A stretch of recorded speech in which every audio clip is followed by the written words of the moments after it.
Hi yogis, I'm Nicole. Welcome to my yoga time. In your tutorial for today, I'd like to share some tricks and tips with you for your forward bends. So forward bends are typically soothing, calming, introspective poses if we work with the body and not against it.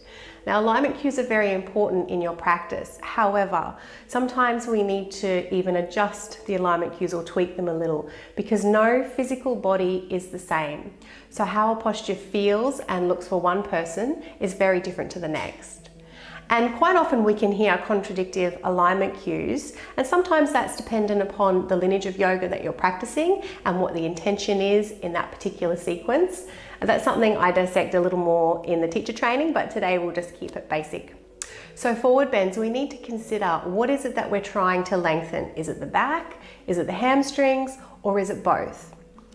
So the pivotal point to decipher between those two is the hips and pelvis. So I'm going to explore a couple of poses with you today. I'll come to standing and I've got two blocks close by. So going to practice our pyramid pose. So stepping right foot forward, about 1 meter distance between both feet, back foot on a 45-degree angle. Before we come down, I'd like you to stretch the mat with your feet. So push those feet away from one another to create a little more stability around the hips and the low back. So from here, a little bend in that front knee and let's fall forward and bring those hands down to the block. So as we press those feet away from one another, we'll keep the spine parallel to the floor or thereabouts.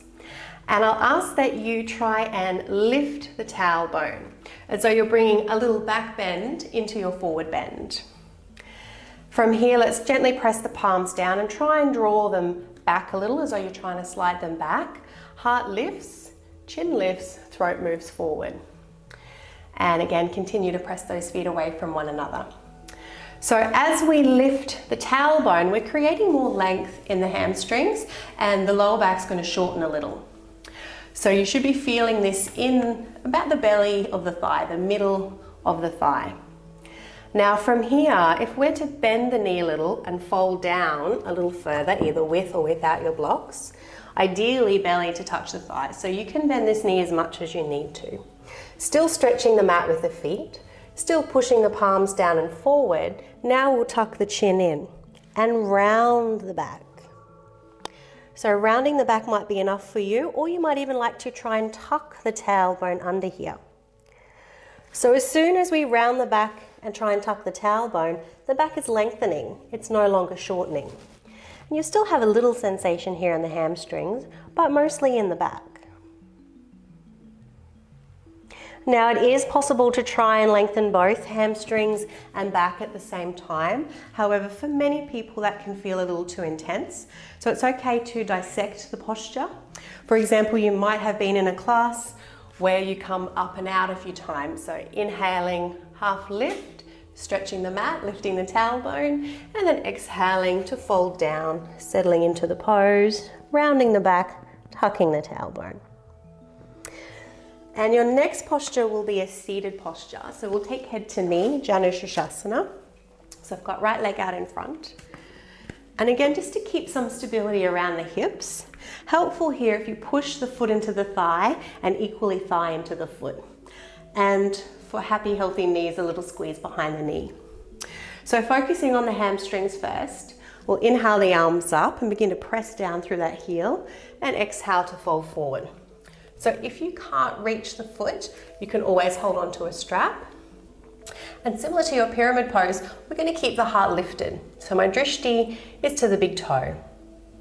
So even here, I feel like I'm trying to lift the tailbone. Find that little back bend. As soon as you change that angle in the hips and pelvis, hamstring's going to talk to you a little bit more. And if you're able to push the foot into the hand and equally pull the hand onto the foot, you're going to activate that hamstring while it's lengthened, which is a really therapeutic way to practice as well, especially if you've had any injuries to the hamstrings. It can help with that recovery. So here I've got even resistance, a push-pull between the foot and hand, lifting the tailbone and sending the heart forward. Now if I want to make this a little more about the back, I'll start to round the back. Drishti moving towards the knee, belly resting on the thigh. So if you are quite tight in the back, the hamstrings and hips. You can always bend that knee because most of us will feel better if the belly is able to connect to the thigh. And we're not worried about the hamstring so much in this forward bend. We're now focusing on the back. So allowing the back to round, belly to the thigh. And you'll deepen your forward bend if you can deepen your breath into the back side of the body. So from here we'll come up and just taking a hold of this foot, one more little hamstring stretch, leaning back and extending that foot up. So same as before, I've got that push-pull effect between the foot and the hands, bending the elbows if you'd like to go a little further, feeling a nice lengthening through that hamstring there. And release. So I wish you a safe practice in your forward bends. Forward bends also symbolise or are associated with our ability to move forward in life with ease and grace. And sometimes that can be witnessed in how we approach our forward bends on the mat. Quite often our mat is our mirror. So if you're able to move with the breath and soften into the forward bend, you'll find it far more enjoyable other than trying to force the body into a particular shape or how you think it's supposed to look. So I hope you enjoyed the tutorial today. There'll be a few more to come, so feel free to place any requests if there's something you'd like me to talk about. And if you haven't done so already, please subscribe to the channel. It's a great way to support free yoga on YouTube. Have a lovely day. Namaste.